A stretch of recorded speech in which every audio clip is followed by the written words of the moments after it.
views and opinions expressed by callers, guests, and hosts do not necessarily reflect those of the Black Talk Radio Network and Black Talk Media Project. Black Talk Radio is new black media for the new millennium.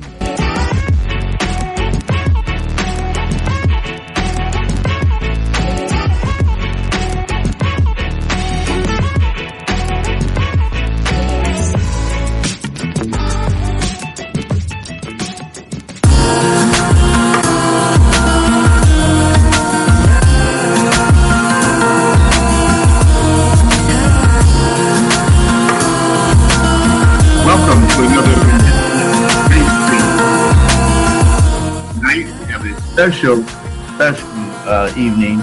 We have the co-host of Race Treaty, Onaje Muid, who's really going to give some insight into his travels that have been really widespread over this last year and his development as relates to human rights and the decade. Onaje, are you there this evening? Okay. Good evening, Robin. Good evening. Good evening. Long time since we've spoken, Onaje, and been on air together. Are you unmuted? I'm really, really eager to deal with some of the issues surrounding where we're at with the decade. You've got some great announcements and some developments that have been underway as relates to the decade. Onaje, are you there? I am here. Yes, I am. Well, pipe in, brother. To give some background, let's formalize it a little bit this evening. I really want everyone to understand that reparations is an underlying theme on our human rights mission in life, and in terms of our identity in this country. You've got a book coming out. The reparations imperative, I understand, due out perhaps this May or this coming spring as a tribute to Malcolm X. Can you speak on that? Well, the book is entitled Decolonizing Social Work, the Reparations Imperative. And the title came into being largely because of the students at Columbia University where I teach. The students have organized and have been consistent in their demands of making the education process relevant to their realities, as well as to their goals and aspirations. And as a result of that, the students have forced the administration to change the framing of social work to that of decolonizing social work. We are in our actually moving into our second semester under this banner and under this theme, and I'm quite honored and proud of these students who have done that. And as a professor, I am teaching a few of the courses that the first courses that will in fact have this theme. And I had another title for my book, which was called Return to the Source, a premiere on transformative social work, but the students actually pulled my coat and helped me to see that a more inclusive and a broader term would be better suited by using the theme that they in fact have created. And I don't know of any other social work school in the country that has actually broken the ice. When I say broken the ice, I'm talking about the mask that is used. Race is used as a mask upon which, as an instrument to really subjugate a nation. We have a lot of confusion about the words we use, and that's how people remain oppressed. That is, if you can make a people mystified, if you can make them dependent and subordinate, as well as powerless, then you've colonized that people, that group. This is the definition that was supplied to us by the ancestor Maury Evans that I use often because it's very, very crisp, very sharp, and very poignant. So our work is about the demystification, which is really around the language and the words that we use. And probably one of the biggest concepts that we're confused about is that of nation. I'm going to refer to another ancestor, Imario Badelli, and he writes that what is a nation? What is a state? In common conversation, we often use the words nation and state as if these entities were synonymous. They are not.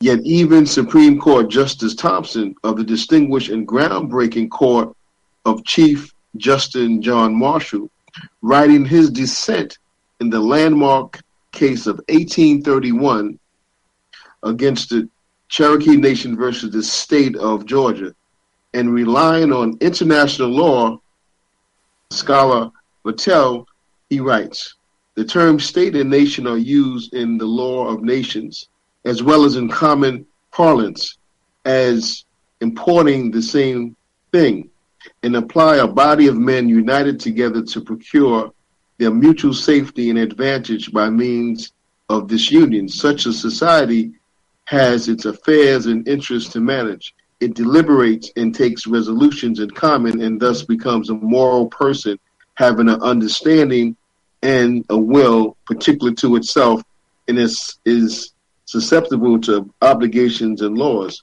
And he goes on to say that the today, 150 years later, definitions in American law delimiting states and nations are precise.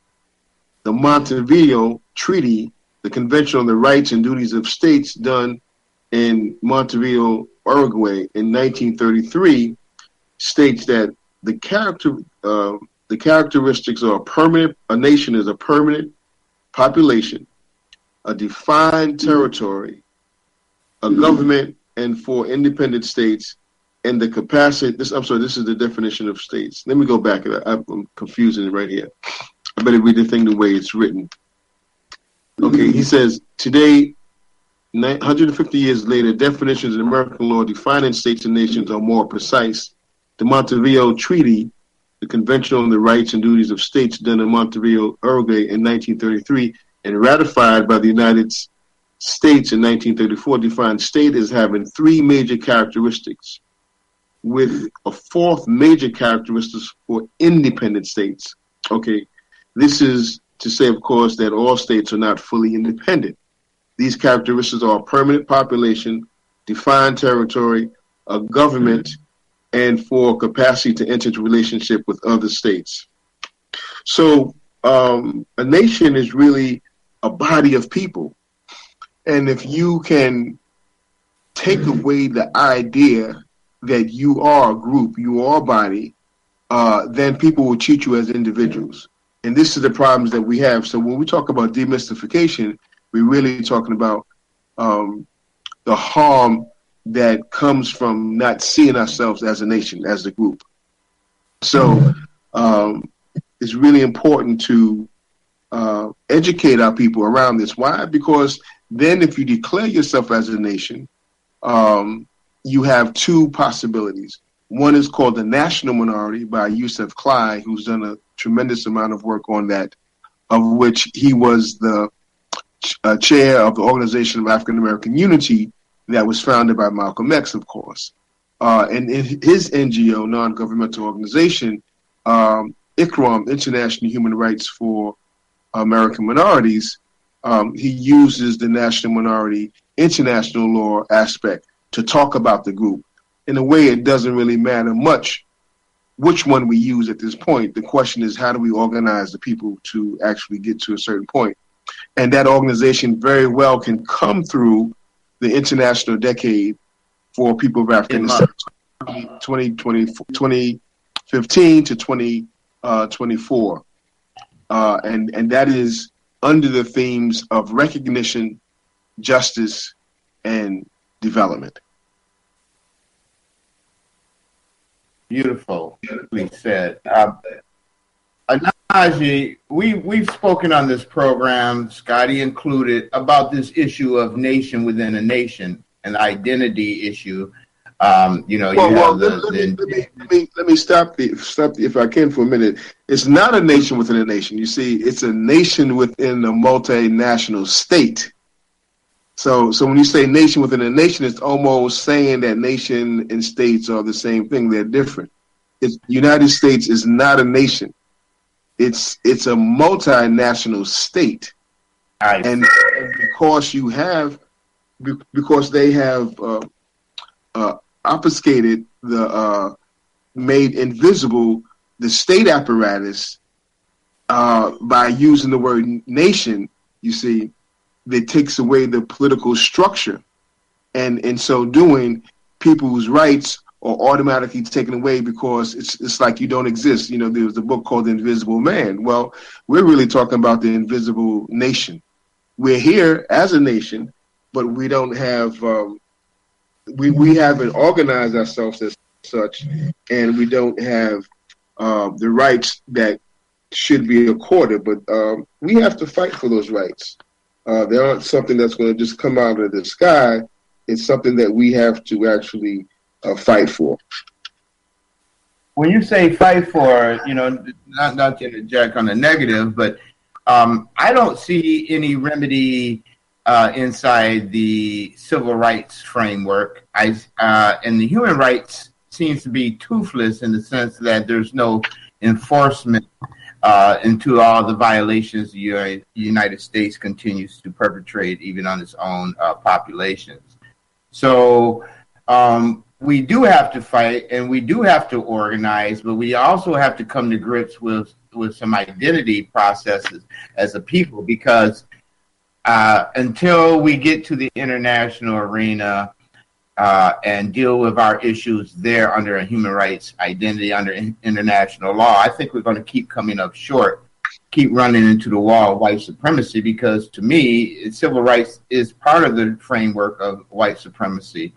And there's no accountability, no compliance by the United States to treaties that it has signed. And I'm speaking specifically about CERD. So I want you to speak to, because, brother, you've been on the path of reparations. You've been on this path a long time. People don't understand your background as relates to COBRA and your recent trip to Geneva. We need a report back this evening on that. And also you have a declaration to share with us concerning the decade, and a declaration being promulgated concerning that. So to stay on point, Onaje, can you take this show and lead it to those information points that we need to share with the audience tonight? Well, I'll try to do that. And state them again so I can be on point.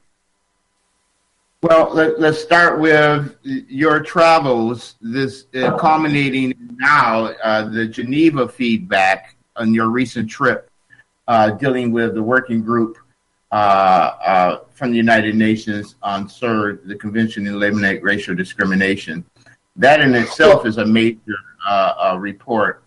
And I'd like you to update us on the intent behind the decade to begin to seriously organize globally, as is our first really opportunity to organize some framework that can continue to exist, as right now we're seeking justice, but right now we have to understand recognition and what that encompasses.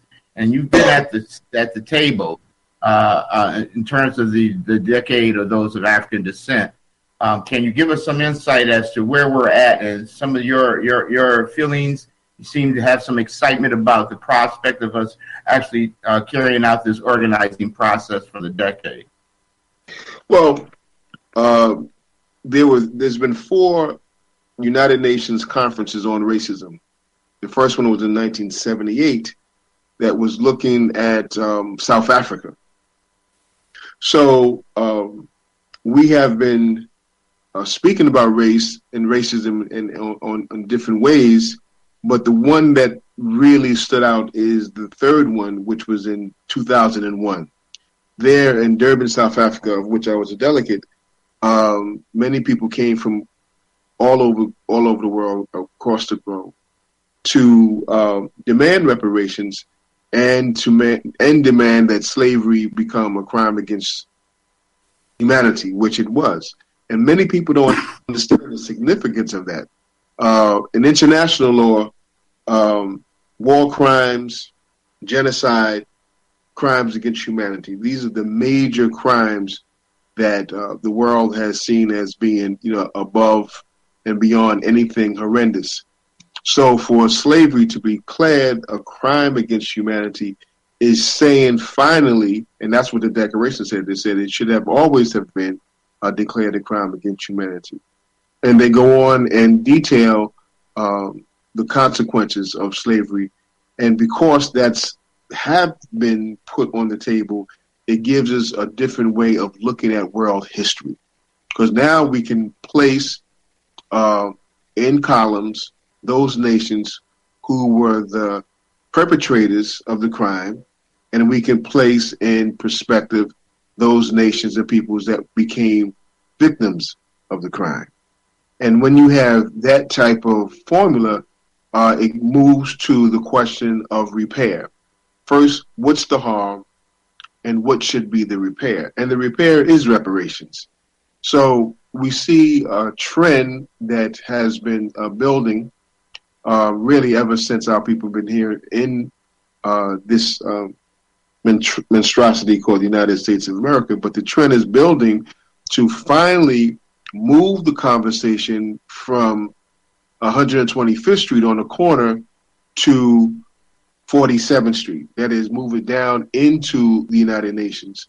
And now it's starting to filter through the various organs of the United Nations, particularly the Commission on Human Rights, which is located in Geneva. You really can't disconnect 47th Street, the headquarters of the United Nations, from its human rights base in Geneva, Switzerland.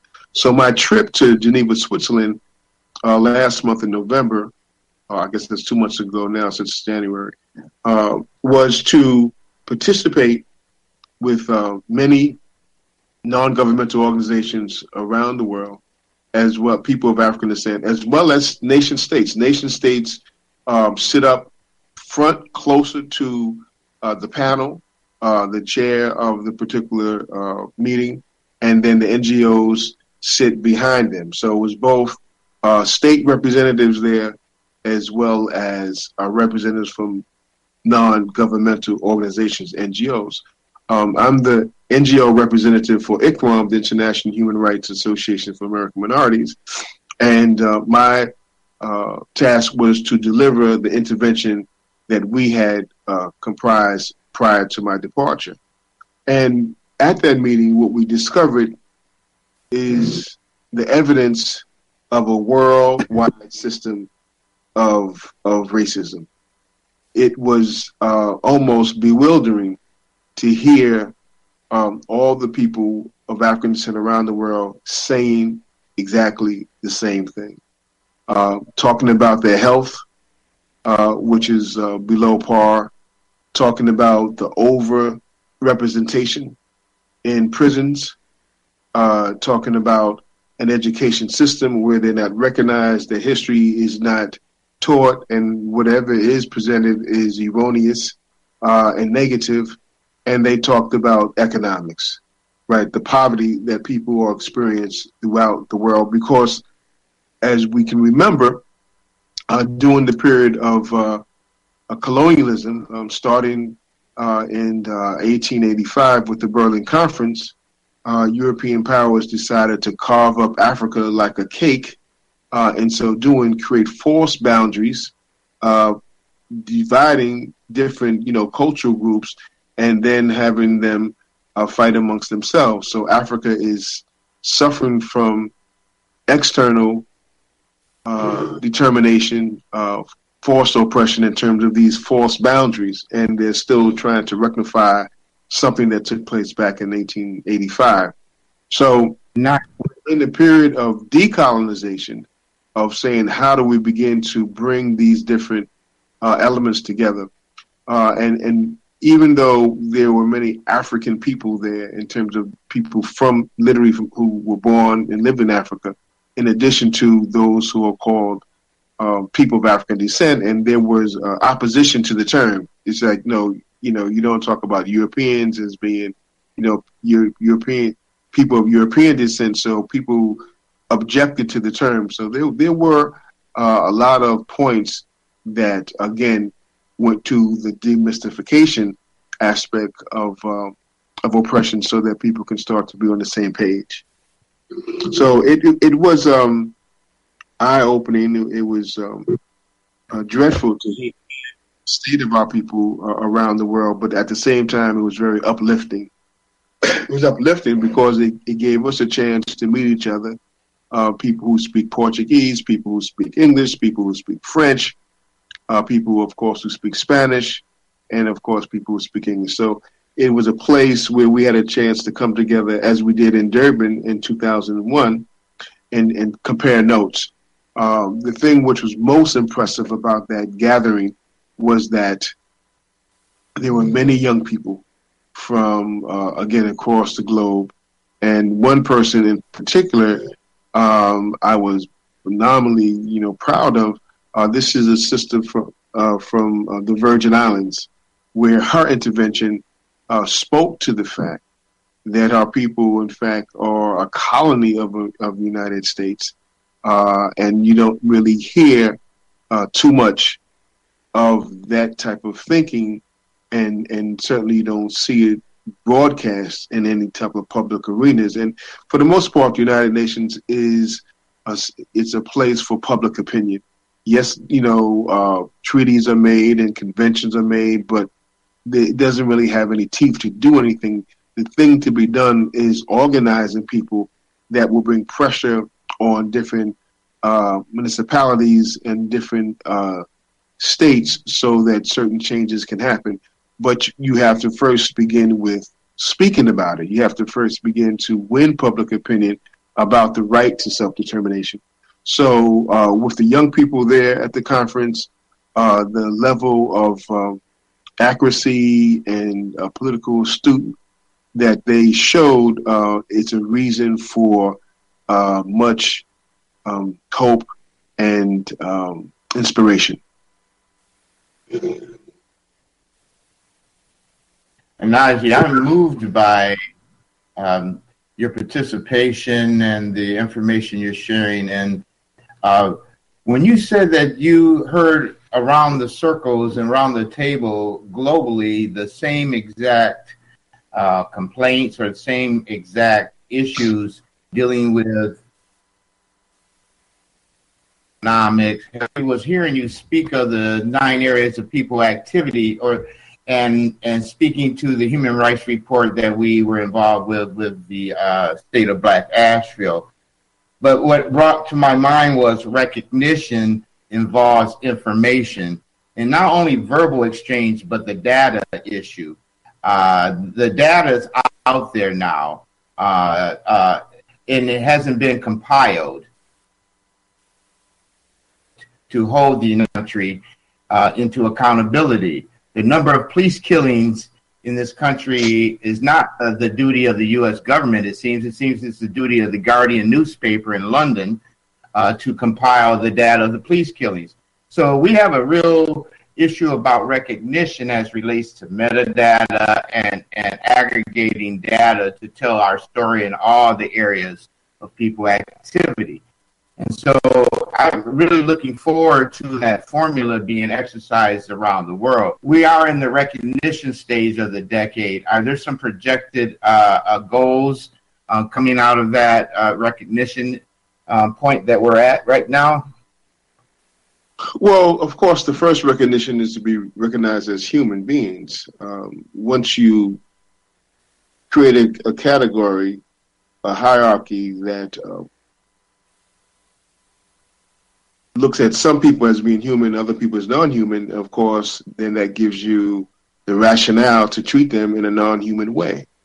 So the first recognition is that of being recognized as human, right? Being human, and with that recognition, entitles us to the Universal Declaration of Human Rights, which are 30 articles that talks about different ways in which people experience their existence on the planet inside of a nation state or a multinational state in our case. And once you recognize the Universal Declaration, then it goes on to recognizing the other treaties that's associated with various peoples. And you had asked the question, what's the projection? The projection is that Just recently, the United Nations has announced the aim to create a declaration for people of African descent. We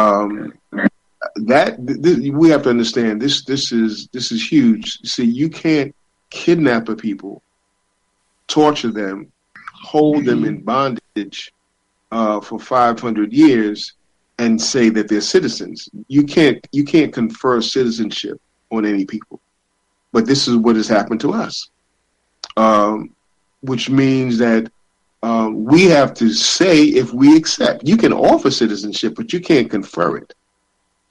And because we haven't had a full education about what human rights are, and particularly in terms of international law, our people are thinking that they can have their problems solved through civil rights. They can't, and they'll never will.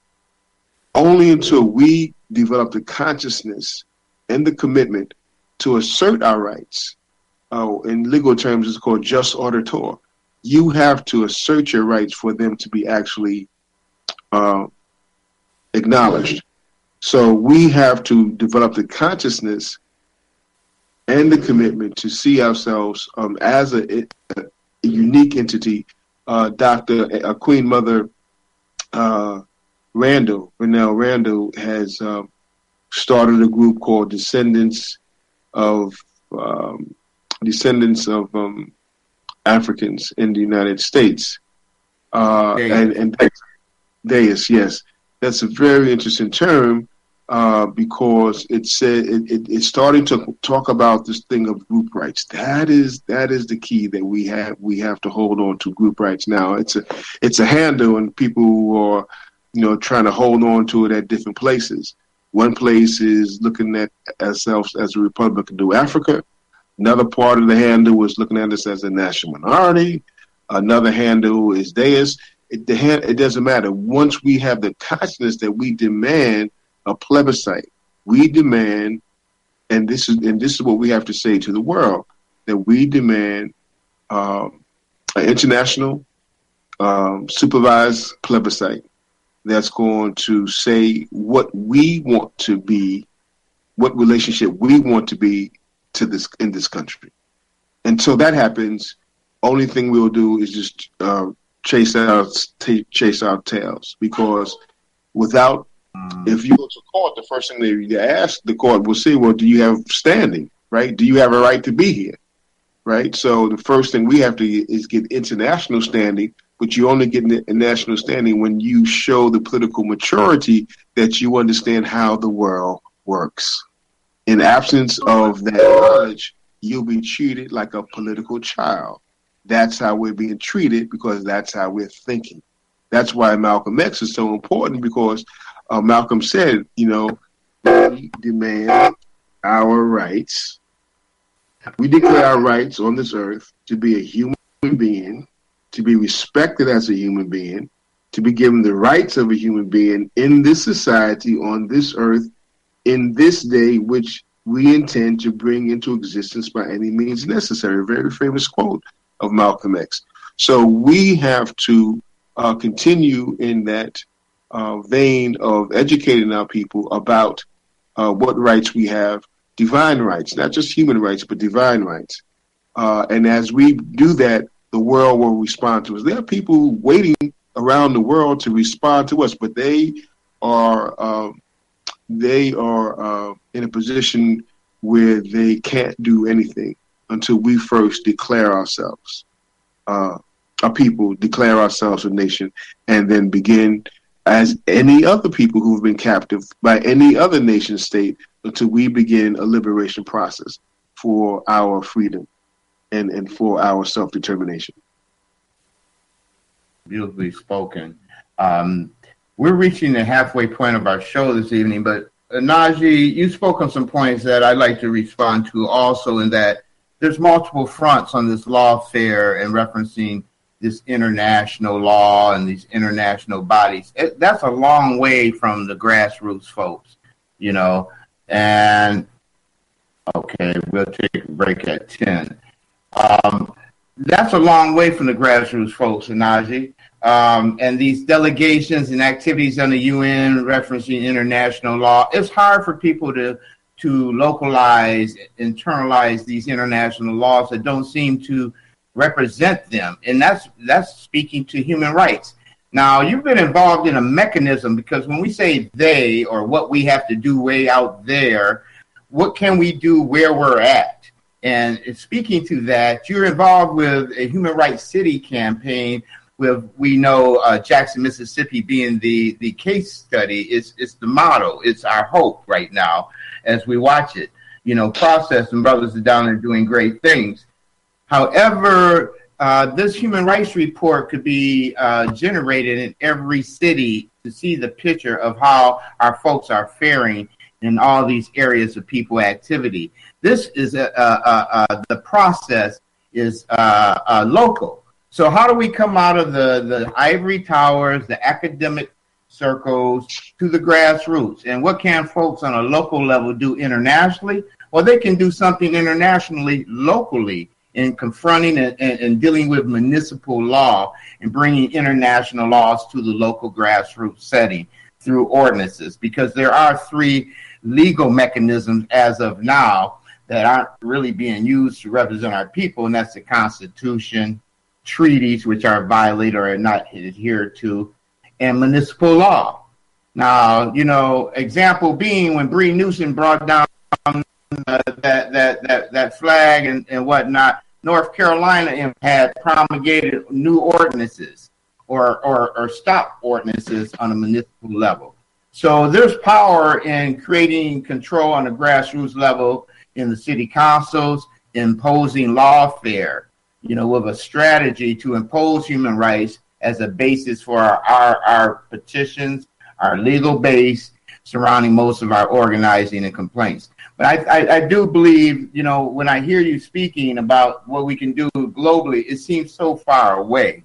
So what can we do where we're at? And you're involved with that local organizing process with the Human Rights City campaign in Jackson. Can you speak to that? Well, there have been around the world a number of places where they are saying that they can't and they won't depend upon the state apparatus to enforce or to sign or to ratify any of the international human rights law documents that would give them a greater status, right? It's called equal status. So rather than wait, not even wait, but rather than depend upon that process, and it's going to happen at some point in time. But in the meantime, you start where you're at. You know, of course, we're familiar with the phrase, think, you know, globally, but act locally. So locally, we can galvanize the power that we have in our numbers and begin to run for offices in local places, and if not, at least say to folks, if you want my vote, these are the demands that I have for you to do. We can look at Chicago as an example. Chicago, for a number of years, have been kidnapping people.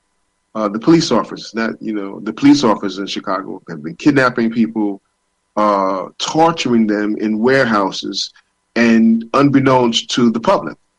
Once people were finally released, it was lawyer Brother Willis, Dan Willis, who was attempting to get these police officers arrested and tried and convicted.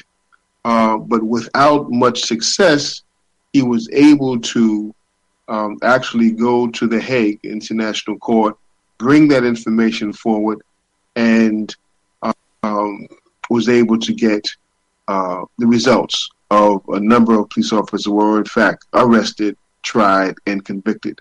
So we're not disconnected. There's more to that story also, brother. There was the first time when they used the language from the torture convention from international law. The city council made an ordinance, made a decision on a local legal level, not through a court civil rights lawsuit, but through an ordinance where they gave the victims of Homan Square $5.5 million, which was a first-time precedent, utilizing the language of the Torture Convention. So a precedent has been established where municipal laws, city councils, local ordinances can be promulgated and developed to exercise and represent international law. So that to me was major and still is major. But in order for us to aggregate that data to recognize the problems in all these areas seems overwhelming unless you put on the human rights lens. You see each and every one of these violations of human rights law leaves us rudderless out there to navigate, the legal process to try to gain remedy. We can get it if we start pushing on a local level with this Human Rights Cities campaign. So I think it's really a major thing that happened in Chicago that you're speaking to. And you may want to speak to Sister Willis also in the fact that they're carrying on the Human Rights City organizing, and that people around this country can call in and become involved and try to get an apparatus set up where they are locally to organize around, if I'm not mistaken.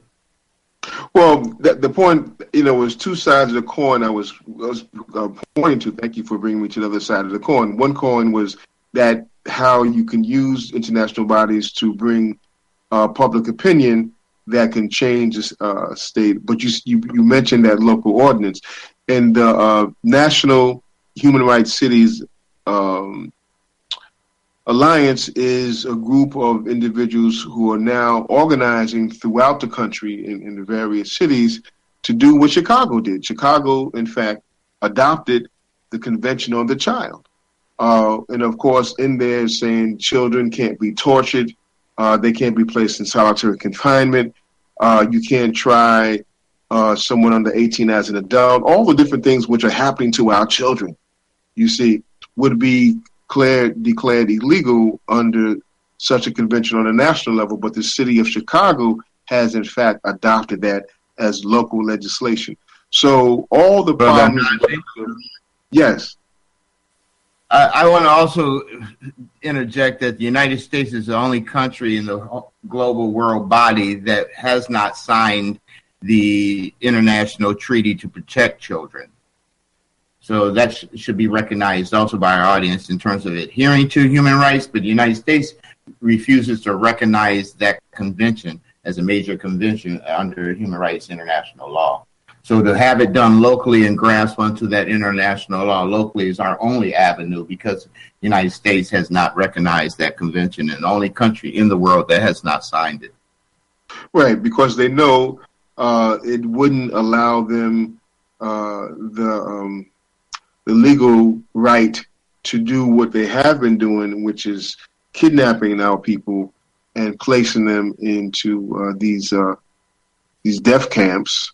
Rikers Island, it's a big movement taken underfoot now to close Rikers Island, which is the biggest penal colony in the world. So the people are organizing. We just don't have a communication vehicle to express the level of work that's being done. And that's the importance of this program. Race Treaty is not only here to give information, Race Treaty is here to give these organizers a platform, one, to speak to their constituency, two, to speak to their community, and three, to speak to other different forefronts where this type of work is taking place. So the National Human Rights Cities Alliance is coordinating that. I just finished coming back from Atlanta, Georgia, being a delegate to the United States Human Rights Network, a network. I forget about how many years they've been in existence, but now they have really upped the ante as well. They have used the conference as a way to recognize indigenous people as sovereign nations, and in so doing, now have elevated the human rights struggle and conversation, such that now what's going to come next is that education amongst all the participants, those that were there and those who were members of the network that weren't there about how we need to create these nation-to-nation relationships. Somebody asked me a question, what do I think the answer is? I'd say, listen, you got the land and we got the numbers.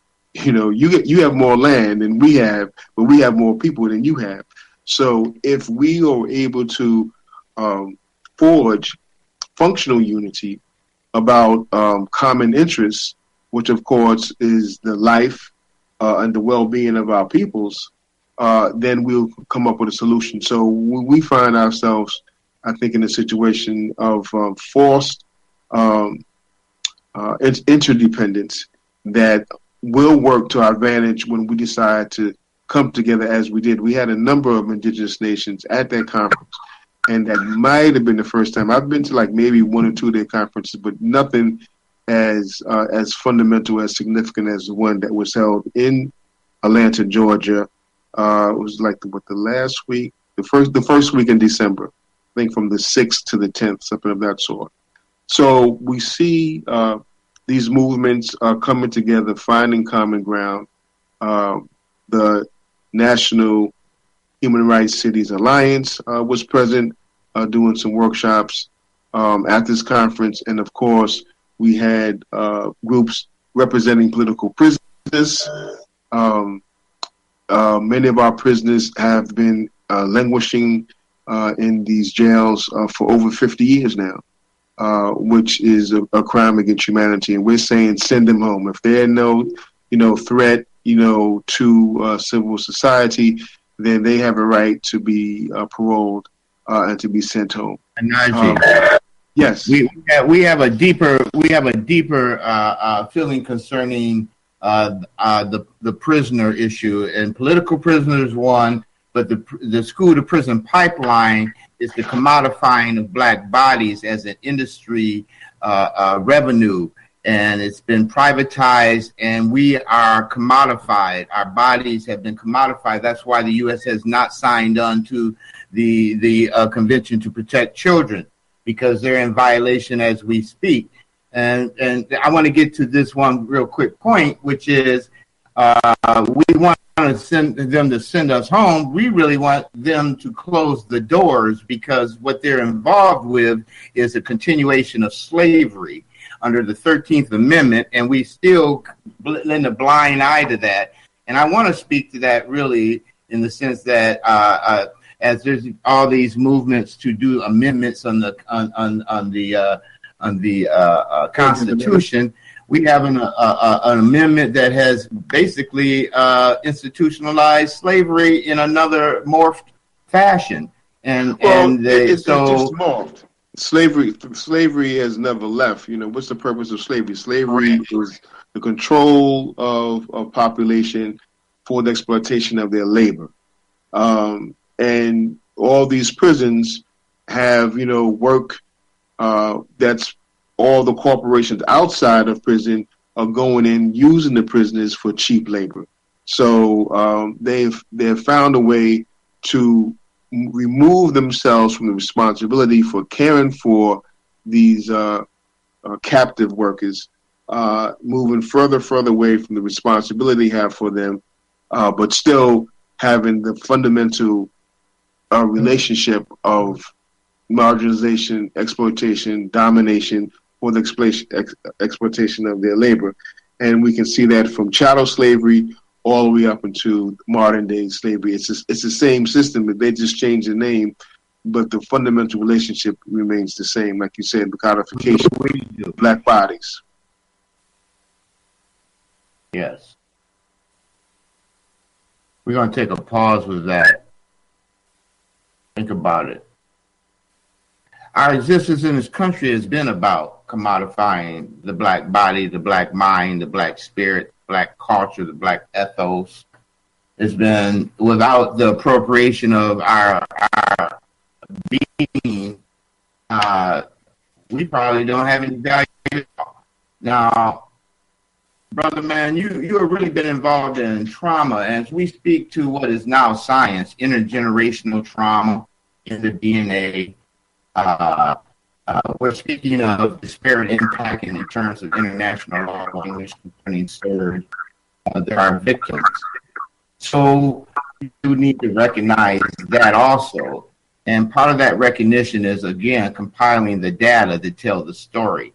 I'd like you to speak also about that aspect, because you're deeply involved in trauma. You've done the path this past year that I've seen. You're a sun dancer. You're a yogi. You've gone to retreats, silent retreats. You've gone to meditative retreats. You've put a lot of spirituality into this process, and you recognize that healing is like wanting. We're in want of healing, and yet we have to recognize, like they say in the 12 steps, the first path, the first step towards recovery is getting past denial.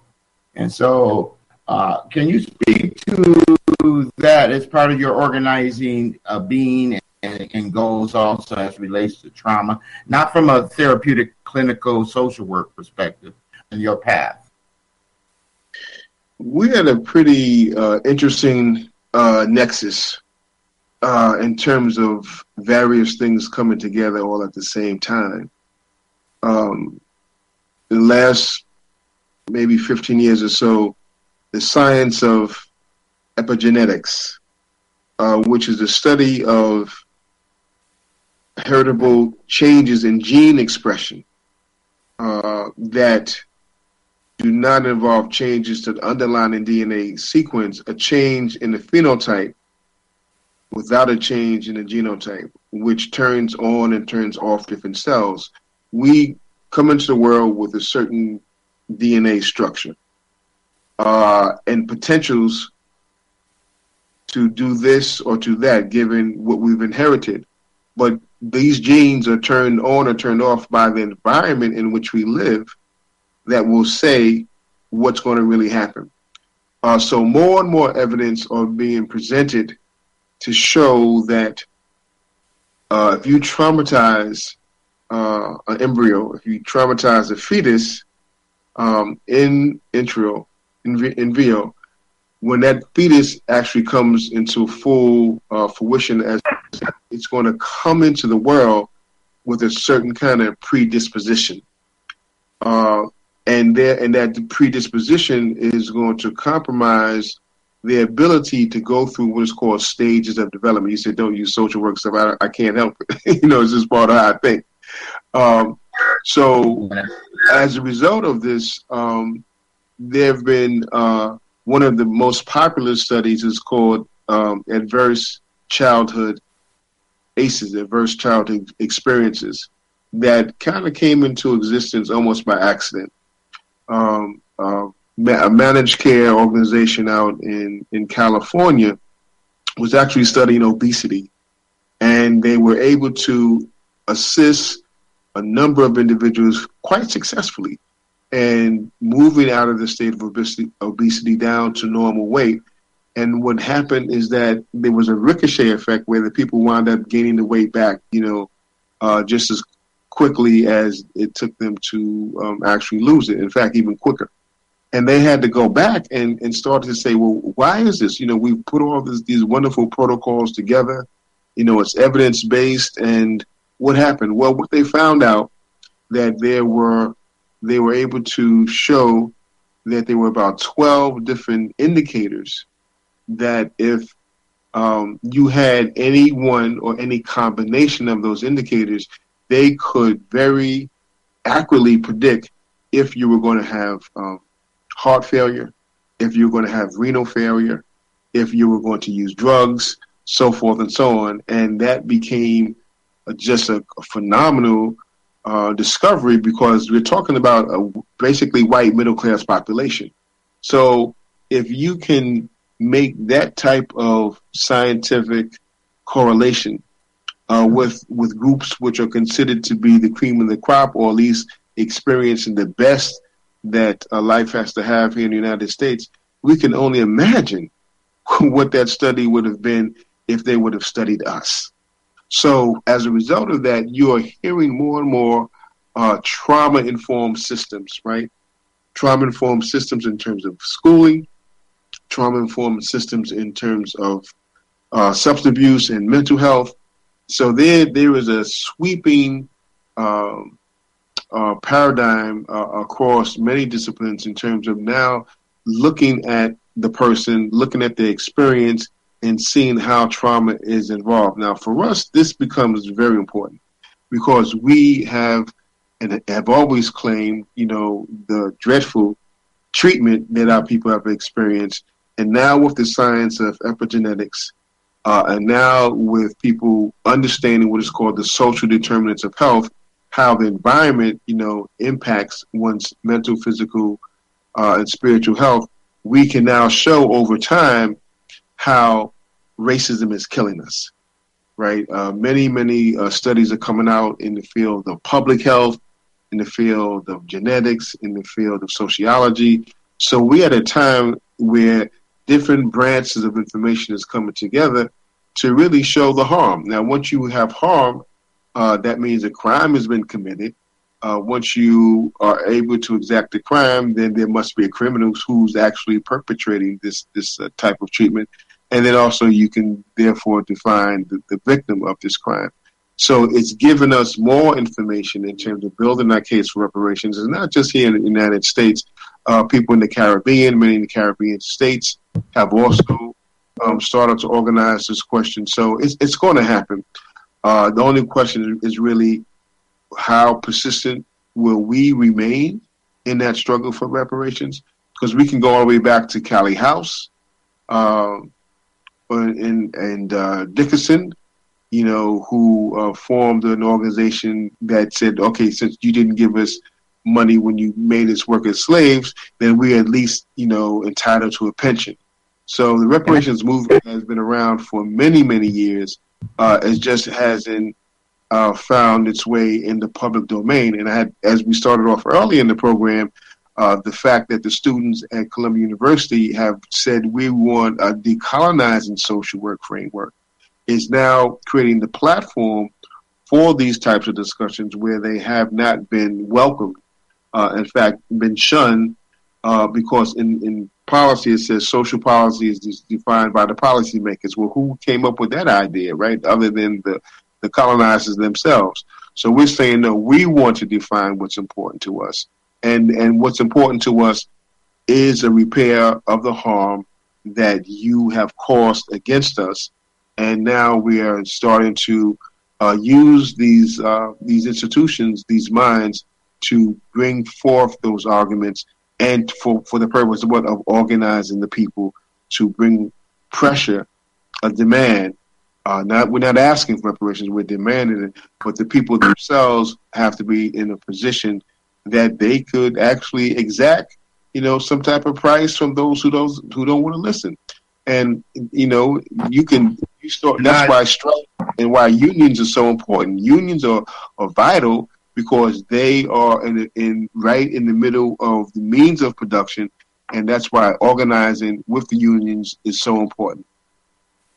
Can I bring us back on track in terms of the social workers? Because a couple of red flags went up for me, brother man, I have to say, in that you speak to the mind sciences and social workers, and that they're yielding to the policymakers. In reality, social workers are, in fact, the gatekeepers of services that are delivered to the in-need populations on a lot of levels. And speaking to that, social work also has not yet, and there was a conference some years ago, Sandy was part of organizing that, to create a competency in terms of racial equity lens and understanding how that cultural bridge and white supremacy affects, as you say, traumatized populations. So that lens, that competency hasn't been established in that field yet. And there's really what's critical in that field is that the social workers have to make a decision about who their constituency and accountability is to, either the policy makers in their coded language and the monies that goes and generates. Because there's another red flag, and that is the United States government, the veterans, the VA is the largest employer of social workers now, is the government. And which speaks also to two more points, which is that the psychological services were found complicit in architecturing, being involved in the architect of the torture report as an industry. And as a tertiary issue concerning that, the power of the DSM can redirect someone's life by a diagnosis which most MSWs can make, which is the diagnostic manual. In that manual, they're revealing the traumatized populations and the neurosis attached through internalized inferiority, internalized oppression. But at the same time, the control of the narrative still exists in the fact that there has never been the study and promulgated as a DSM neurosis, and that is the white supremacist mask of internalized superiority with all the, added defaults that are involved there. So I'm saying there's critical even to the field that you're involved with, how you can take a lead in organizing there amongst social workers. But I don't see the fix. I see a fix is in if we don't take control. It's a critical stage for that industry as well. And I shouldn't say an industry, but I should say that field, and you are a leader yourself, and you can see both sides of that. I'm just bringing to mind from a critical analysis that, in dealing with the social work industry, that there's a lot of very ignorant, well-meaning white folks or people involved in that field that really don't have a grasp and do hold to the policies that are driving the same outcomes, which is really statistically oppression on our people. So I wanted to call that into effect too, Brother Matt. Yeah, well, Robin, it's much of our, I'll go back to Damari Evans, formula. If you make a people mystified, dependent, subordinate, and powerless, you got colonized them. So decolonization will always begin with the first level, which is demystification, which has been able to explain, help people see the world in the way that it is, through what is called popular education. So I don't want to minimize the fact that the students have fought for this victory and they've won it. And by no means am I defending the field of social work. I'm saying that anywhere you are, in whatever profession that you're in, it's your responsibility to raise those contradictions and push to have that particular profession live up to ethical codes that it has established. It's called internal criticism. That's by Dr. Jones, who talks about internal criticism. I didn't say that again. Racism in the workplace. Exactly. So we go through a statement on that often also. That dynamic is across the board. I wasn't being critical in the negative sense, other than gaining a little insight into that field and how really important and imperative it is for the younger generation and up and coming to expand and self-determine and self-identify their needs in the process of decolonizing that field as well. It's very, very important. I just don't want that to be misunderstood. But I do recognize also, because I deal with social services and the field of social work, and it's the government is like really deeply involved. So, there needs to be a movement, and you're part of that also, I understand, as it relates to organizing social workers. Well, see, there's also something called the National Association of Black Social Workers. In our very mission statement, we speak to the fact that a black person who's not fighting for liberation is either uneducated or just has no compassion, no empathy. So that organization has been in existence for 50 years. In fact, we're going to celebrate our 50th year anniversary in San Diego, California in April, and at which I will be delivering a workshop, the 4 R's of African-centered social work, which I'm defining as rights, human rights, reparations, restitution, and rehabilitation. People can go no further than they are willing to pull themselves. And that is to say the healing, and you mentioned that earlier, the healing that we have to do it has to come from our thinking. It has to come from our psychologists, from our social workers, from our psychiatrists. It has to come from us in terms of the demand for reparations. So when you get people involved with human services, you get them involved with our healing, particularly around the question of rehabilitation, it begins to say, what is the whole purpose of rehabilitation? And that is to make a people whole. We have to figure out what does that mean, right? How do we make ourselves whole again after these years of being dissected in so many ways, socially, politically, economically? That is, in fact, the fight for self-determination, to make a people whole. So this conference is coming up in San Diego, and we're saying, come on out. Unfortunately, this National Association of Black Social Workers hasn't done a good enough job around letting folks know you don't have to have a discipline. You don't have to have a degree in social work to be a member of the organization. If you're doing work to uplift the Black community, you can be a member. So hopefully we can start to do a better job in terms of our media outreach. I'm a former member of the New York chapter and a current member of the Philadelphia chapter. In fact, those two chapters in particular preceded the national founding of the National Association, because those organizations experienced their 50th anniversary on November 3rd and 4th. New York was on the 3rd and Philadelphia was on the 4th. So they're really in the forefront of the kind of thinking that has now driven the national organization. So that is to say that these thoughts are circulating throughout the country. We're going to have a vote for a national president. A new slate is coming up in April, and I think that's going to be very telling in terms of how the organization is going to further align itself with the International Decade for People Back. Remember, we have three themes: recognition, we have justice, and we have development. And that's the themes that we should be running with, in all our local cities, towns, counties.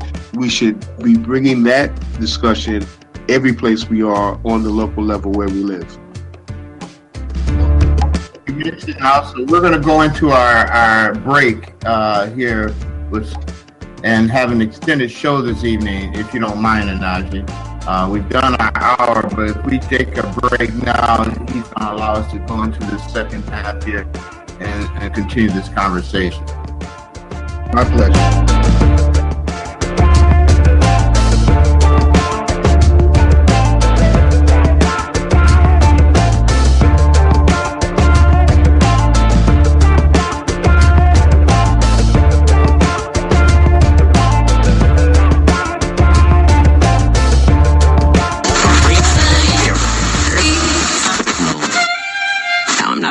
Okay.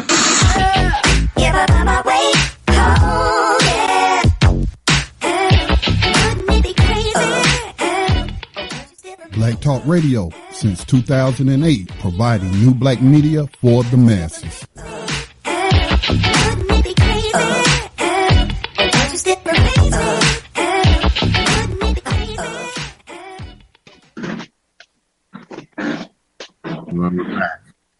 Onaje, you there? I'm here. Brother, I'd like to really get tuned into your vision as relates to this decade. There's a lot of tentacles, there are a lot of activities going on. We have a lot of goals and a lot of things that just started.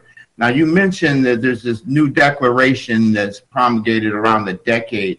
Can you speak on it, and where can we find it, and how can we move that around as our rallying point in the mission and the vision of the decade, I assume? Well, I just received notice of this development this week, and I haven't had a chance to read it to know exactly the content. All I know is that it gives us a platform for us to organize. That's what I know. Yeah. I know that all the work that's been done, it gives us a place to bring all these seemingly disparate aspects together under one banner, similar to the Declaration for people, indigenous people, right? A number of years back, they were able to forge a document that's now being used internationally to talk about indigenous people, which gave them the ability to come together and to have those conversations, to raise their concerns and to set their goals into motion. Now, we, for the first time ever, are having the same platform to do that. So the extent or the power of that document is yet to be seen, and it's going to be determined by our ability to effectively organize and letting people know. You were saying, how do you make international dealings and activities relevant to people on the ground? Well, you have to talk to them, and you have to talk to them about what their needs are and what they want, and then let them know that we need their input into that document. So everything that is available to us gives us opportunity to bring people together. And you and I met through the People's Institute for Survival and Beyond, and they have this workshop on undoing racism, and they say very plainly that the workshop is the means to an end, and the end is to organize. And as I say to my students, information is inadequate. It's not enough. We have to have fact knowledge, and we have to also organize. So if you're not going to assume the task of organizing people and become an organizer, all you're doing is being, like you used the word, a gatekeeper, and that is so true. So we see the decade as a way of bringing these different movements together. We see this declaration for people of African descent as a way of starting to have, on an international level, when nations and regional bodies and non-governmental organizations come together, they call that a PrepCon, right? Preparation, conference for the big conference that brings everything together. So now we can mimic the United Nations structure and have community PrepCons. Right, that does two things. It brings people together. Number one, it lets them know about how the United Nations systems work, and it then puts us on track to engage in the liberation process like any other people have. If you go back to the 60s, looking at Frelimo, looking at PIGC, looking at any of the liberation struggles in Africa in particular, they had to bring their concerns for the forefront. And since I'm on that subject, let me also do a salute to one of my heroes out of Guinea-Bissau, Brother Amilcar Cabral, who was actually murdered in the month of January. I think it was about 1973. Cabral was an agricultural engineer who actually went around to different villages and was able to compile that information and then show them the necessity for them to not just remain as an independent village, but in fact see themselves as being a colony of Portugal, and through that was able to launch a liberation struggle, a liberation movement that freed the state. So, I want to say that we are in a similar situation. We will not move any inch further without us having a commitment to organizing our people. So we see the declaration as being a vehicle for that to happen. We also see the vehicle of the International Decade for African People as a vehicle for that to happen. And people are responding, to the call, but it takes consistent effort, and it takes, consistent leadership. So we have to speak to our people on the street and bring them into leadership capacities. It's not so much of us speaking for anyone else. They must speak for themselves, but we have to at least initiate the process. On that note, we've had this discussion numerous times about getting the information out, and we need to share this, and we need to speak to people about it. But in reality, we need a media hub, a self-determined. Scotty Reed is in large part has done that as an independent agent pushing the agenda of black media. Now, as it relates to CERD, or the Human Rights Decade, I had spoke to brothers that had been to Tehran and Press TV, and we're speaking on the prospect of getting some assistance in launching Human Rights TV, where we could actually push human rights perspective from our narrative rather than it being overcome by other people's perception of what human rights really is. And so we really do need that communications hub. And to that point, you remember the proposal we had to try to aggregate data from a federal, state, and local level of civil rights and discrimination cases of whites, basically violations in all these areas of people activity, based on the data that shows that discrimination is taking place, and it seems to be rooted in policies, and outcomes are driven by these policies. How can we find inside this decade a monetary source for funding to hub our communications, to get that information spread, to support independent black media such as Scotty Reed, or to support the launching of a human rights TV to get the information out, or to support anti-racism media, in conjunction with being dependent on mainstream media that's not going to get our story out. And we're still in that dependency state. Now, inside this decade, which I know there's going to be a lot of conferences, a lot of VIP things going on, a lot of funds allocated towards getting together, and then in certain parts, celebrations.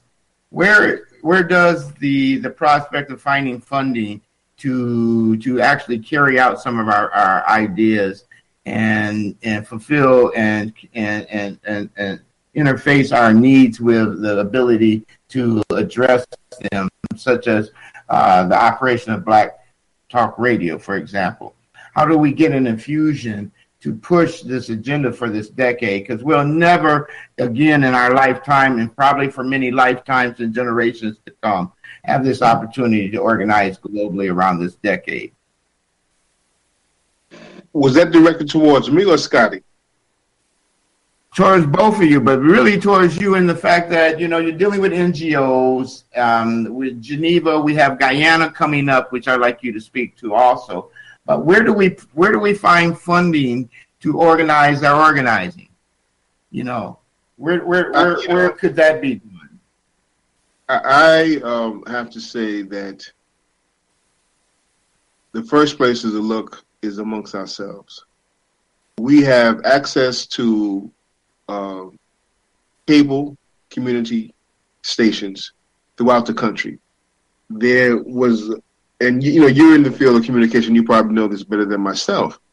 Many of the companies that have secured contracts with different city agencies, city governments, had the obligation to provide public access.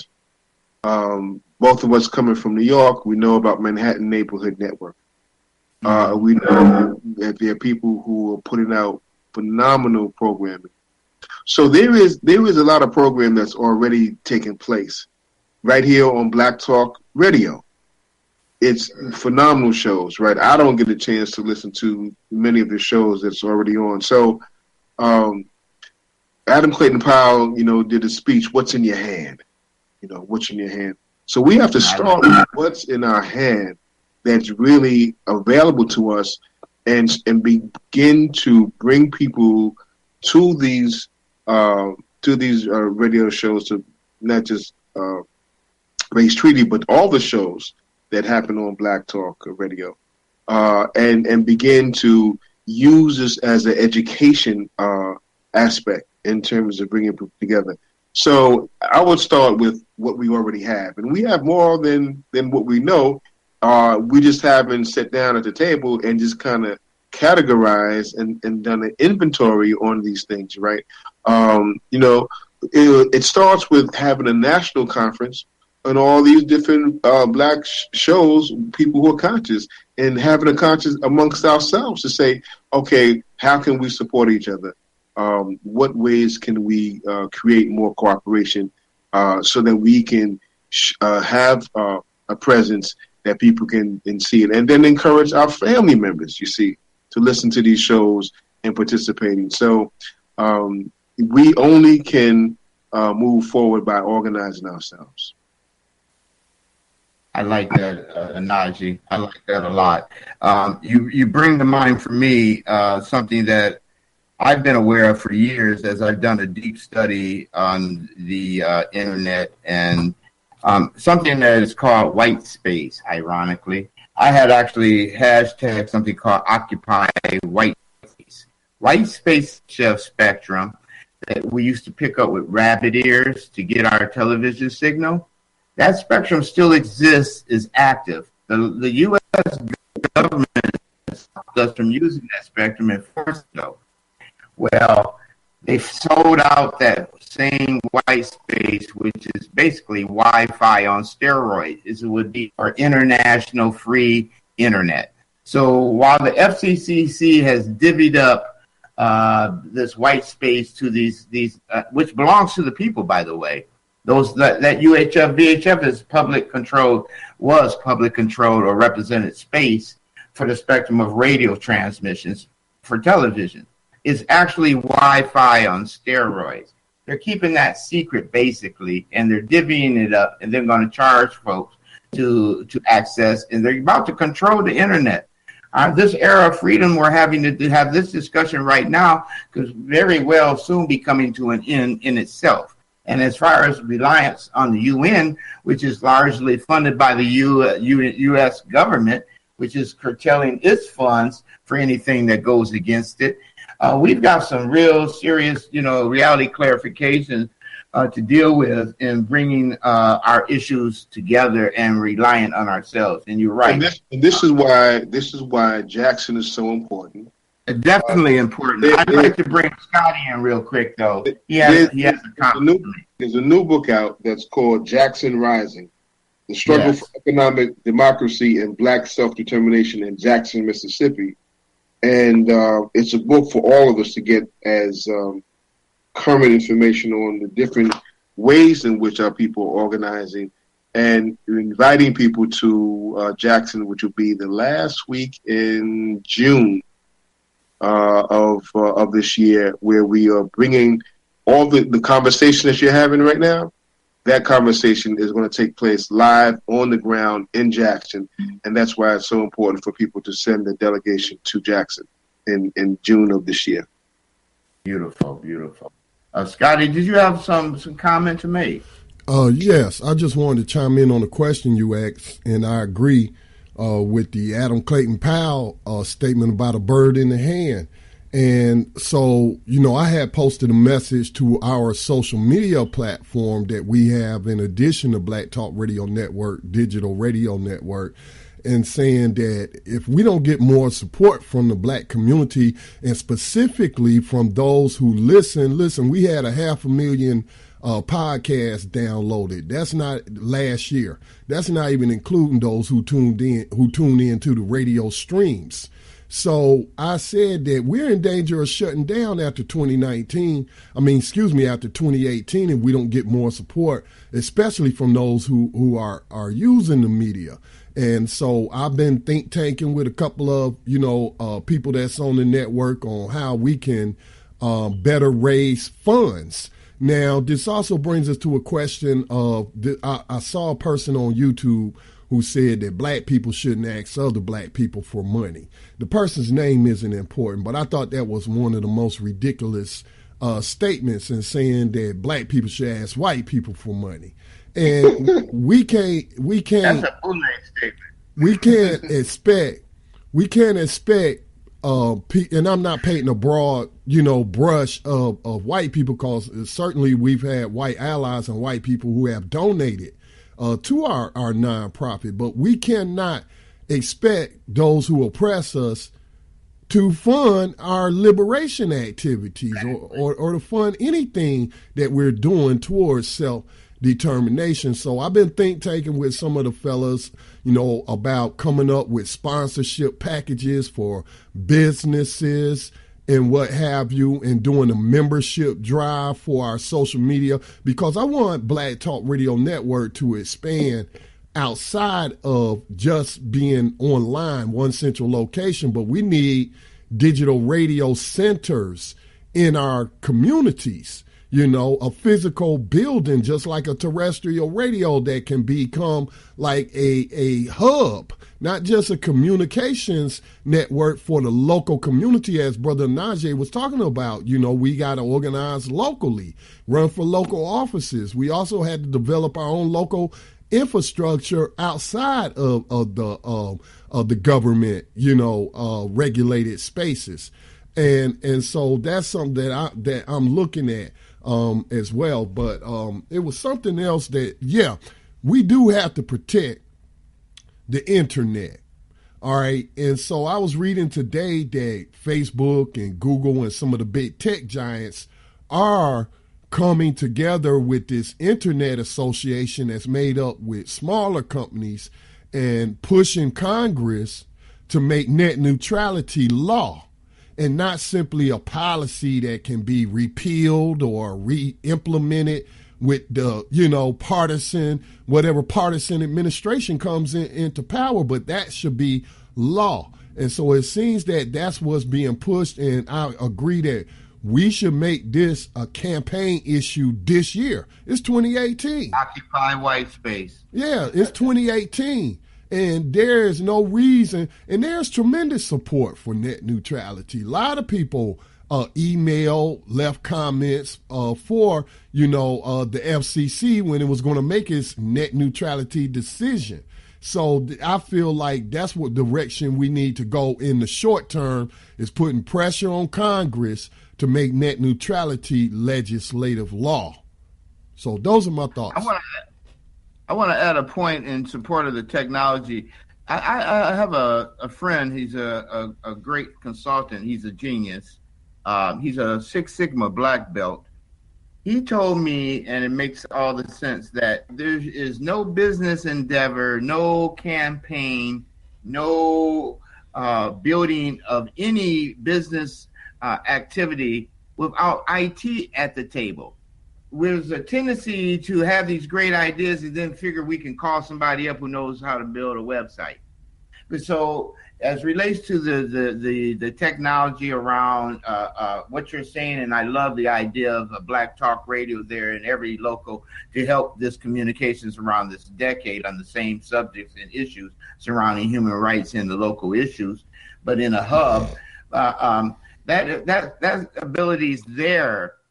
Everything is able to be done technologically. We just have not brought the organizing capacity together at the table when we plan. So IT should always be at your planning table. It really should, because that way someone can interpret, your wants and implement it from the onset. I'm getting back to this online data aggregation. My vision for that is the reason I read the law, mentioned eliminate racial discrimination, and I came to realize that the U.S. is not being held accountable because they don't have the data. So how do we acquire that data to put them on Front Street in all these areas of people activity where white supremacist oppression is taking place, racism is taking place, the impact is taking place, the victimhood is taking place, but we haven't gotten the data. Speaking of self-determination and doing it for ourselves, I'm saying, where can we get the funds where I can hire this genius to start web crawling and getting this data to present to the UN, because it's really a hollow law of the Convention to Eliminate Racial Discrimination, because you can't enforce what you don't have in terms of the information on disparate impact and disproportionality. That's a data-driven information, and the U.S. is out of compliance because we know our folks is dying just reading the headlines. But we need to really bring IT in and jump ahead on this issue of occupying white space, but let technology also occupy in our planning. And I'm speaking really to you, Onaje, in considering it because you're so many places and have so much of a dynamic that if IT ain't right there with you, it may disperse and weaken its impact. And I think the UN this decade is really important, and it does need that information hub. without IT at the table. You can't hire a fix after the fact sometimes. You need that planning stage IT involvement. I have that proposal that went to the Ford Foundation, was taken over by the brother man in Europe. But the idea still remains that until we aggregate the data to show these complaints concerning discrimination and racism, is really ringing hollow on the international front, even though the U.S. has signed and ratified a treaty to it. It's saying to you, hey, yeah, I signed, but you can't even prove it because you ain't even got the cards counted. And I'm keeping them behind my back. I'm not showing you my cards. And that's really how it's being played out. And we're running around playing the civil rights game, jackpot lawsuit lick, because that's all it's coming to. You can't prove, intentionality behind the system that's built to oppress you. And so we do really need that avenue to the international courts. And it involves, at this juncture in the 21st century, IT, technology. We need to bring the technology to the game. That's where I'm at with that. Can I get a backing on that, Scotty Reed? Because I know you understand where I'm coming from.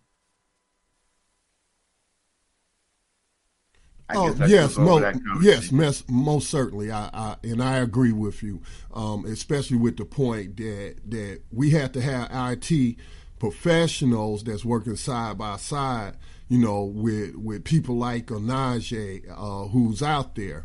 It's one thing for Onaje to come on Friday nights and it's great because we're not getting it nowhere else, but for him to come in and give us a field report about, what those people are doing in those spaces, some of the strategies and whatnot. But it will be even better if we can record that as it's happening and distribute it, in media form out to the people in terms of the data, in terms of the oppression that we're facing. We got like the citizen database killed by police who is doing their own tracking of all these police killings. But, he's looking at it from American citizens, and while he does put their racial classification, he's including everybody in that. So, anytime you go into a court of law or even a court of public opinion, the data wins. Data wins. We can talk all day, spew talking points, but it's the data that really speaks. Well, you have to push that public opinion, though, because there's data out there right now, brother, and that is one that impacts me every day I think about it, and that is 64,000 Black women are missing in this country. And I don't understand how to wrap my head around that, and I don't understand where to look to where there could be some conversation about that, much less something being done as it compiled data. We got population of Black women disappearing, and indigenous women. Let me be inclusive here. It's a thing, but it isn't being dealt with by mainstream media. And men dying. It's across the field. People dying, organs disappearing, and all kind of things. And I don't want to sound conspiratorial, but these things are a thing. So how do we speak to that and bring recognition, to these issues, if not to the international arena, because we're not going to get that audience and remedy through this white supremacist system. That was what we do know. So I'm really looking forward to Jackson, and we need to really protect Jackson. We really need to really speak it up and support that. But the technology in and getting that word out, this is the modern day drum. Without it, we waiting on someone to show up from traveling, to hear tale of. We're right here and now, and we're not supporting each other. And by the way, African Americans represent what, the 8th richest country in the world? If we put all our money together economically, it represents a nation within a nation. We're 90% consumers. Produce nothing, control less than 1% of the land, control no industry. And so we have an opportunity to jump ahead with this technology field, this equal grounds out there. Well, It's you know, color. there's an assumption here, or what's not being said is that even with the information, and even with the networks in place, the fundamental question is we have to control our own education. Because the reason why people are not coming together under these banners because we send our children to other people's institutions, expect they're going to serve us, and they wind up serving themselves. So information is only as good as the education system in which it's contained in. We learned our lesson well in 1968 when the Ocean Hill-Brownsville situation where they gave the community the ability to run their own schools, and when they changed the curriculum and decided to make it African-centered, they called in the National Guard and said, "Oh no, we thought we didn't think you were serious about educating your children." So information, fine, but information is subjected to the education and intent, and that's really what is at the heart of many of our problems. We don't control education. So, as Carter G. Woodson said in 1953, miseducation of the Negro. And all you have to do is just change a few words here and there, and the same situation goes today because we don't control our institutions. And that's why ICROM has been and will continue to fight for the survival of historically Black colleges and universities. We have a few conferences coming up, one in February, and I don't have it at my fingertips. One, I can tell you next week, one in February and another one in May. So we have to save the institutions we have first. Yes, we want more and we need more, but we have to start with what we have and protect with what we have. And the historically Black colleges and universities are the closest thing that we have to Article 27 of the International Covenant on Civil and Political Rights in terms of people, minorities, be it linguistic, be it ethnic, be it racial, be it I said religious. Those communities have a right, to have their own community life and run their own affairs. So that's the closest thing that we have to it. It's not exactly because they have to, adhere to, federal guidelines, so forth and so on, but we're losing more institutions than we have to. So we have to begin to see how important those institutions are. And I'd like to have Brother Fareed Muhammad, who's the Chief NGO representative for ICROM, who's leading that effort to come on and give us some more direct information about that. So, well, Brother Onaje, I have some questions about that. Now, in terms of HBCUs are financially out of the reach of the bulk of our people. And I found that out when I went with my daughter to apply to a HBCU. And we could not afford that. I mean, I could have went into debt and she could have went into debt with all these student loans and what have you. But the Obama administration did some harm in the Pell Grants and eliminating Pell Grants and stuff like that, to where even the HBCUs are unaffordable for the bulk of our people. And that's a shame, because I understand that, they do educate a lot of people from poor communities, but it's still for the little bit that they are educating, there are far more who just can't simply afford to go. And then I also want to point out that Ajit Pai of the FCC that we just got through talking about, that's trying to kill net neutrality, he went to Howard University. You got Senator Kamala Harris, another HBCU product, who supports modern day slavery and human trafficking.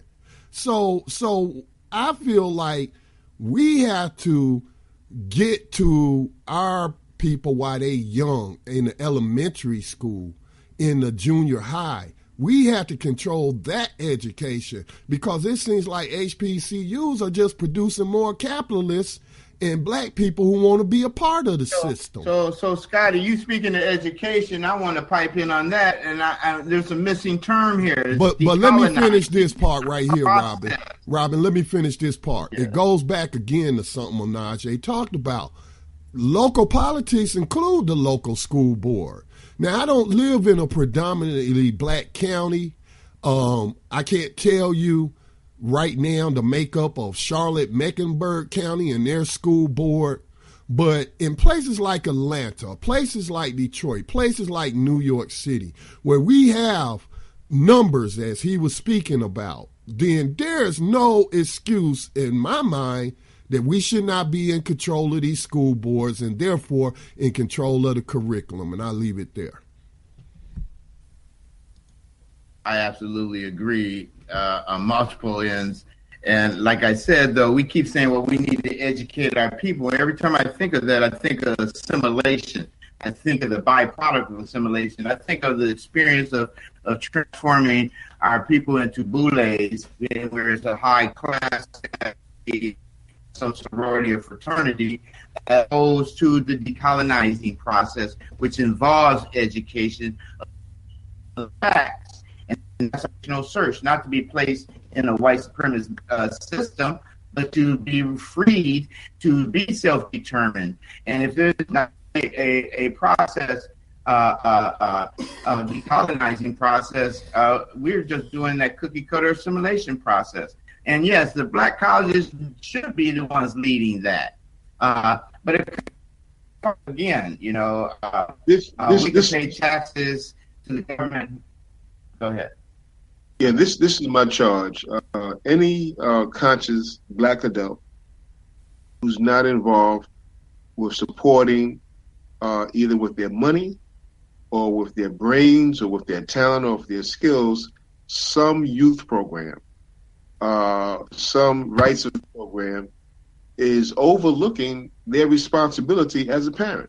And you don't have to be a physical parent to be a parent. If you're a social parent, we're talking about education and we're talking about controlling the education system. Well, we need to start Saturday schools, go back to the African free school movement.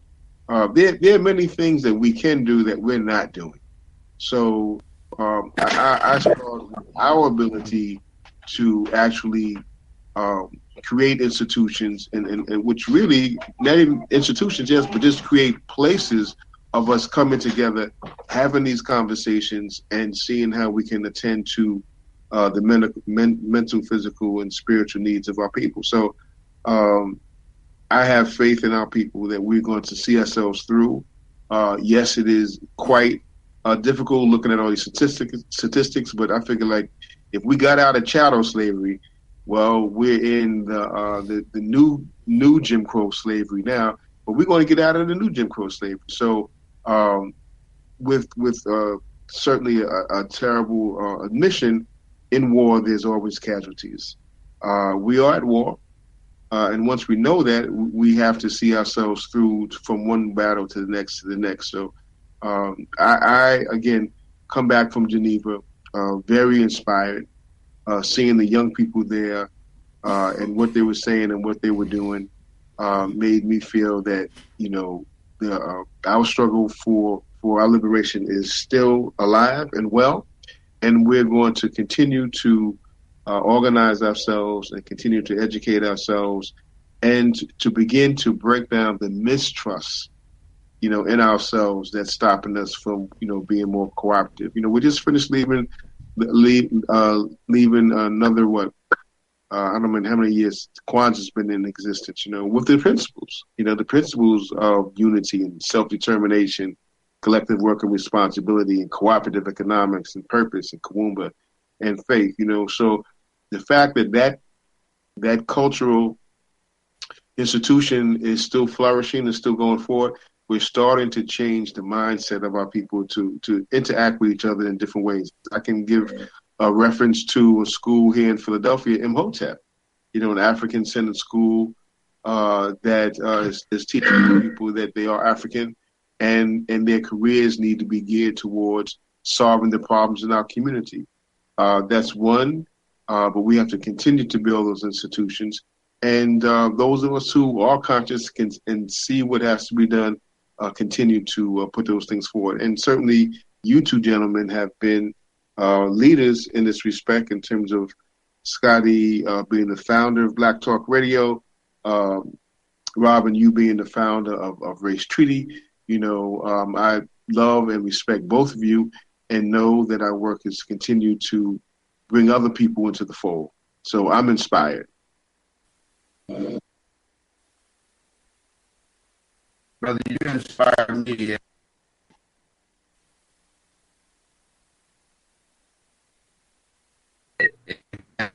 You're going internationally with that message, and you take the time to present on this radio show. And I want to thank you also for carrying Race Treaty for the last year.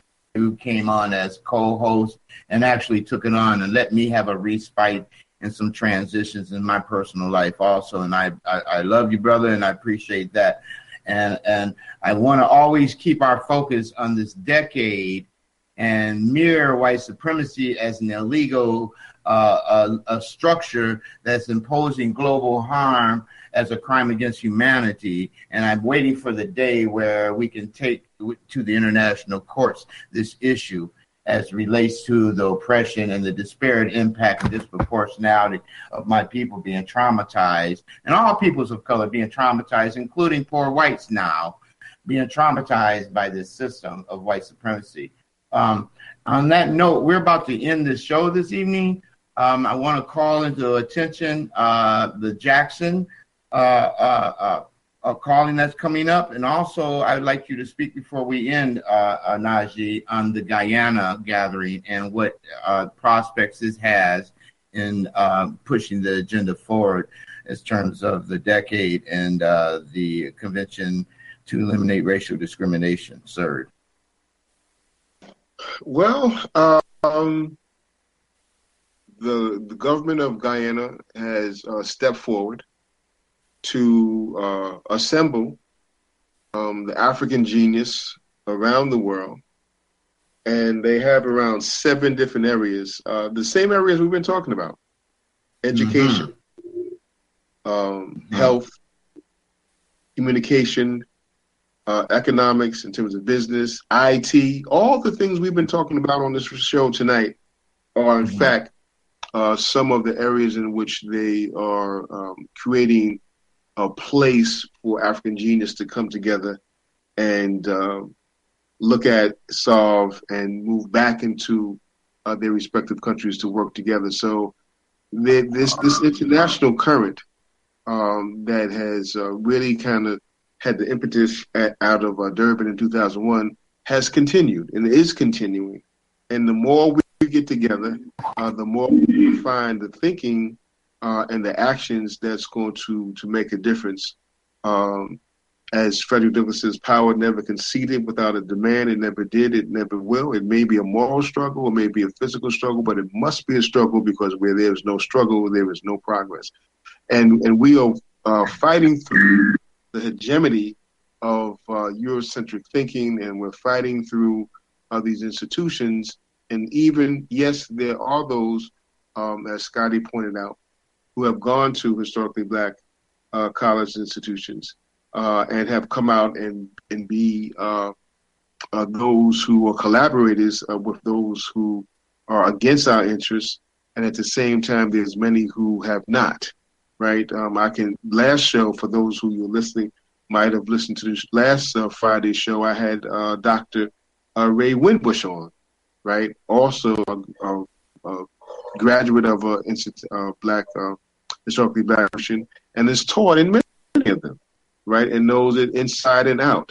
So let us not count that which we don't have. Let us count what we do have. And when we do that, we're able to bring them together for a cumulative effect that's going to make the difference, because that's where our power is. We have to always recognize where our power lies, and it's with those who have our interests at heart. And yes, there will be collaborators. And no, we don't control the curriculums of the historically Black college and university, but we could. There's one Black president in Texas who decided to eliminate the football team. And of course, he had a lot of opposition and pushback towards that. But guess what he's doing with the football field? He's growing food. And the same football field is selling the food back to the Cowboys. So we have to take up Booker T. Washington's agenda. We have to be self-reliant. We have to be able to build our houses. We have to be able to manufacture our cars. We have to move from demystification move from education into self-reliance. That's where we're going to see any progress, because when we can employ our own people, supplying the needs, mental, transportation, communication, when we start fulfilling our own needs, we'll have the collective will and confidence to encourage others. Nothing succeeds like success. So we're going to continue forward in that fashion. That's beautiful, man. There's another element to Guyana too, and it's so appropriate concern, that element in the liberation of the Black psychologists. And Rodney, what's the Black revolutionary's name from Guyana? You know who I'm speaking of? Rodney, you talking about Rodney? Yes. So I had a thing with his spirit recently, in him being in Guyana and his unkept grace, and how he laid that his analysis of the white mind also is so appropriate that the possibility of bringing those groups in that mindset there, that's going to be very, very powerful, very powerful.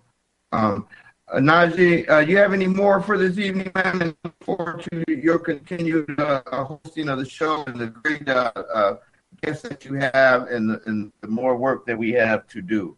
Right now, two of the young persons that I met in Geneva, one fight, and another one, sister from Virgin Islands.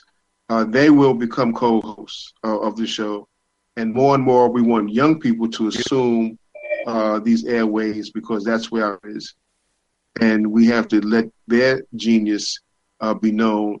I also see that my daughter is listening, Sister Mehret from Eritrea, and I don't know if you can unmute her phone, and she might like to say a few words from Seattle, Washington.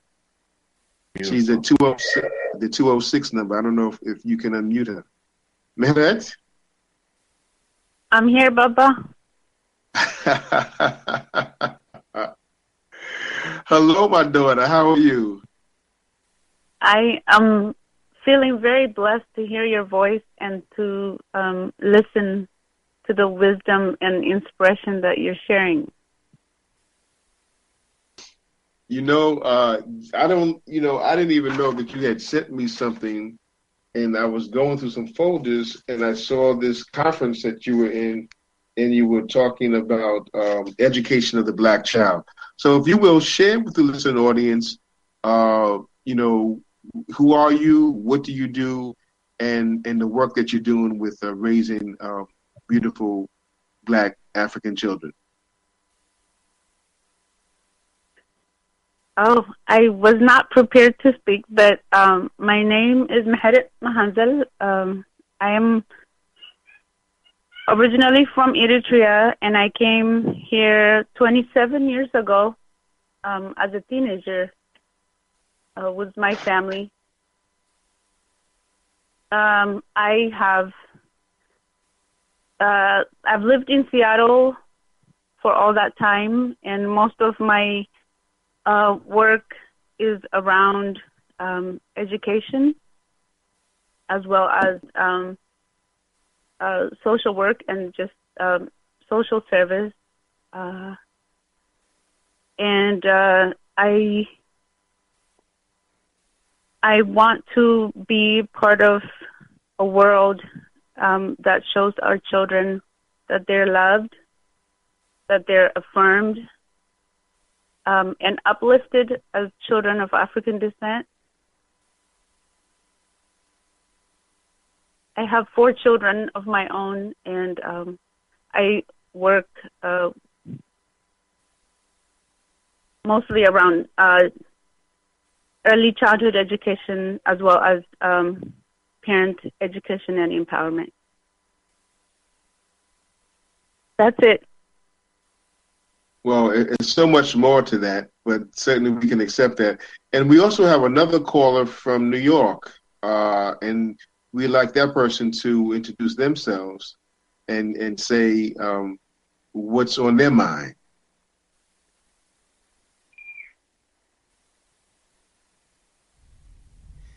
New York City? Brother Onaje, they may just be listening, as we have some people who prefer to listen by phone rather than the stream.